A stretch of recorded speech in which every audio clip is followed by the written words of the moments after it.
Чтобы передвигаться, отапливать дома, готовить еду, мы выбрасываем в атмосферу вредные молекулы и вдыхаем их каждый день. Ежегодно в Европе заболевают тысячи людей. Мы встали на долгий и сложный путь, но с каждым правильным шагом воздух становится чище. Технологии позволяют следить за его качеством в режиме реального времени. В улучшении ситуации свою лепту может внести каждый.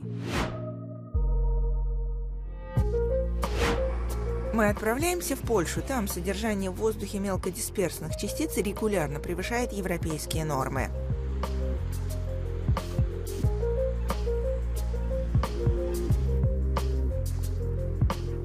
When the winter will hit and everyone is heating up the houses, it's just dreadful. It could be worse later. Fingers crossed that it won't, but it could be. Основным источником загрязнений здесь является угольное отопление. Варшава взяла на себя миссию по замене труб, которые местные жители называют коптилками. В городе введен запрет на их использование. Мы побывали в районе, который считается загрязненным, и труб там не нашли. Is it coal? No, we have the gas. Since a few years, there was a lot of changes. And even this house, which is 100 years old, is changed for the gas. We have special, police that's controlling. Even neighbors start controlling the situation, and people learning a lot. По оценкам специалистов, за 5 лет количество угольных дымовых труб в Варшаве сократилось с 17 тысяч до 4 тысяч. Но активисты говорят, что это по-прежнему много. PM10, if you touch this, it should show 187, and the limit is 50. So you see 400% more. So we're trying to use the data. You talk to the people and they were just scratching their head. No, there's no air pollution. What you're talking about? It's I can smell anything. I can smell anything. The air is kind of gray, but so far in the winter time, air is always gray. When you ask somebody 10 years ago, what's the main source of air pollution, they would say cars, of course, cars. And right now they will tell you that, of course, smokers and the coal burning. So we managed to change the perception of Polish society of air pollution. And then from the people, we go to the politicians. Мы отправляемся в мэрию Варшавы. Нас встречает Яцек, бывший активист экодвижения. Сейчас он отвечает за качество воздуха в столице. In our popular broadcasts, every day there's information about air quality in Poland. So we have some apps in our mobile phones. We have a lot of smoke alerts. Then people started to use these applications. That's our station. Варшава в авангарде борьбы со смогом в Польше. Этому способствует и разветвленная сеть датчиков, измерительных станций. The removal of 70% of smokers really improved our air quality, which is not so perfect because we still have a lot of cars, for example. If you clean all smokers from Warsaw, and then there will be a lot of smokers outside Warsaw, polluted air will also go to Warsaw. So there is a lot to be done. Where are we? Here? Here. As we can see, we have a good quality. It's green, so today is good. We can go jogging. Yeah, of course. Польша все еще далека от целей зеленого курса ЕС достижения нулевого загрязнения воздуха к 50 году. Но перемены ощутимы, и люди принимают в этом активное участие. Так происходит и в Бельгии. C'est l'une des villes d'Europe les plus polluées au dioxyde d'azote. Ici, le principal problème, c'est le trafic routier. Il est responsable d'environ 2/3 des émissions. Здесь, в отличие от Варшавы, самым грязным является центр города. К такому выводу пришли участники нескольких гражданских проектов.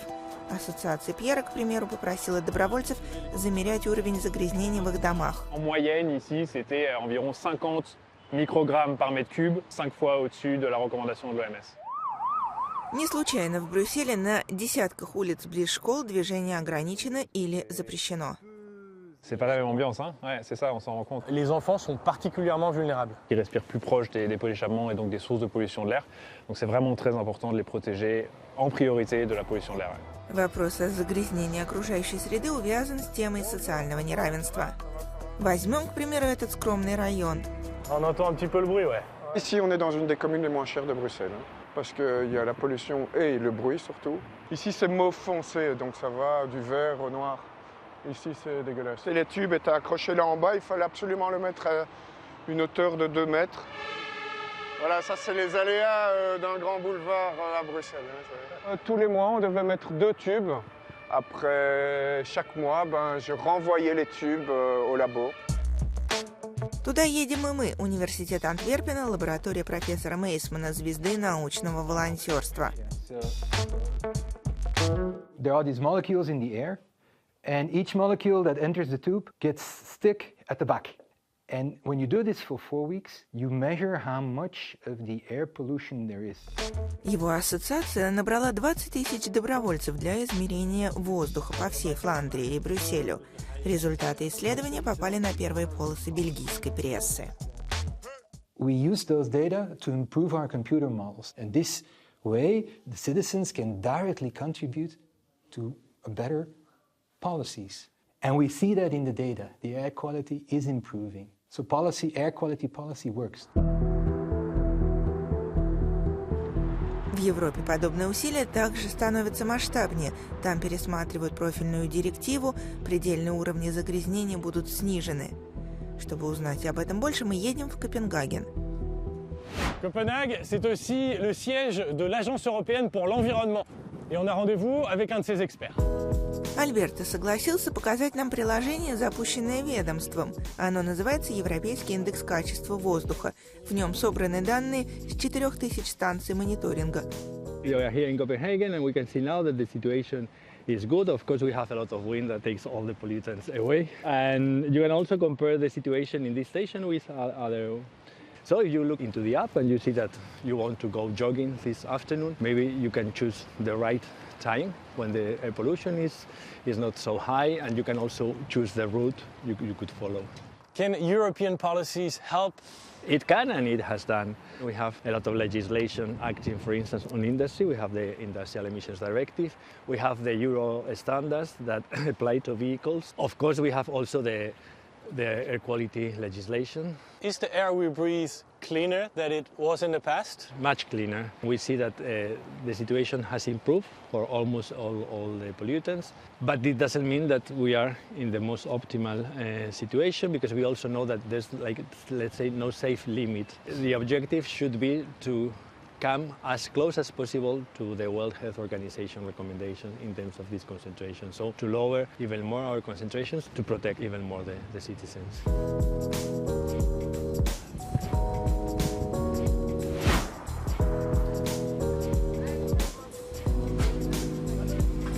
Ça y est, me voilà de retour dans ma ville. C'est tout pour cet épisode. Je ne respirerai plus de la même manière. À très bientôt sur la route d'un monde plus vert.